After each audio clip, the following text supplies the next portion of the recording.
बिल्कुल, नतीजे हमारे अनुमान के मुताबिक ही नजर आ रहे हैं। रेवेन्यू के फ्रंट पर अगर आप देखें 65,799 करोड़ का आंकड़ा पोस्ट किया है, which is an uptick of around 3.7%। Revenue के फ्रंट पर हम करीब 2.5% की बढ़ोतरी एक्सपेक्ट करके चल रहे थे, जो कि हमारे एक्सपेक्टेशन से भी बेहतर रेवेन्यू का फिगर आया है।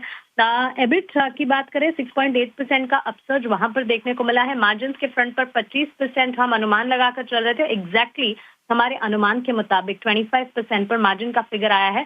और मुनाफे के फ्रंट पर हमने डाउन ट्रेंड देखा है। एक्सपेक्टेशन हमारा भी डाउन ट्रेंड का ही था, लेकिन मुनाफे के फ्रंट पर हम करीब 1.5 से 2% तक की गिरावट एक्सपेक्ट करके चल रहे थे। हालांकि नतीजों में जो मुनाफे का आंकड़ा है वो 12,760 करोड़ से गिरकर 12,075 करोड़ पर आता हुआ दिखा है, जो कि ऑलमोस्ट 5.4% के डाउन ट्रेंड्स हैं। अब यहाँ पर कंपनी ने डिविडेंड का भी ऐलान किया है और मुनाफे की अगर बात करें वहां पर गिरावट के पीछे की सबसे बड़ी वजह यहाँ पर कई सारे कारण हम बता भी रहे थे। 1 month impact of wage hike, talent investment, लगातार आईटी कंपनियां टैलेंट इन्वेस्टमेंट में काफी हद तक निवेश करती है। लोअर यूटिलाइजेशन, पिछले दिनों हमने कंसर्न्स देखी थी आईटी सेक्टर के लिए, और कंस्ट्रेंड लेवरेजेस, ये सारे के सारे कारण रहे जिसके चलते मुनाफे के फ्रंट पर गिरावट रही। All in all score card की अगर मैं बात करूं, रेवेन्यू के फ्रंट पर अबव हमारा एक्सपेक्टेशन है, हमारे एक्सपेक्टेशन अनुमान से बेहतर है नतीजे। एबिट के फ्रंट पर हमारे एक्सपेक्टेशन से बेहतर है। मार्जिन कंपनी के जो आए हैं वो absolutely in line with our expectation at 25%, जो हम मानकर चल रहे थे वही आए हैं। और मुनाफे के फ्रंट पर एक्सपेक्टेशन हमारे मुनाफे में कटौती के थे, गिरावट के थे, और उसी तरह से हालांकि गिरावट और गहराई है, 5.4% के नेगेटिव डाउन ट्रेंड प्रॉफिट के फ्रंट पर। All in all as per our expectation.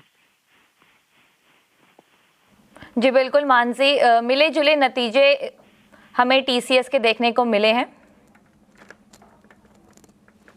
लेकिन कल बाजार में कैसा असर दिखाई देगा टीसीएस के इन नतीजों का, क्योंकि हमने देखा है कि आईटी सेक्टर आज अच्छा मोमेंटम हमें इसमें देखने को मिला, और खासकर टीसीएस की बात करें तो 1% की तेजी के साथ आज ये बंद भी हुआ है। तो कल क्या किस तरह का कारोबार देखने को मिल सकता है नतीजों के हिसाब से?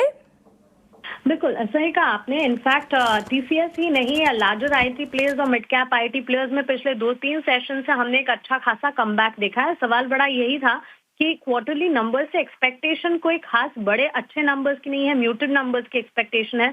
बावजूद इसके आईटी मेजर्स और मिड कैप आईटी कंपनियां चल रही हैं, और उसमें टीसीएस भी।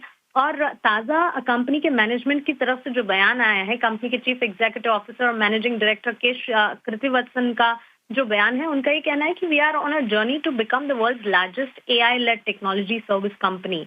Our journey is anchored in bold transformation across talent, infrastructure, ecosystem, partnership and customer value. So basically conviction company और कंपनी के फंडामेंटल्स को लेकर, कंपनी के पोजीशनिंग को लेकर मैनेजमेंट की तरफ से आता हुआ दिखा है।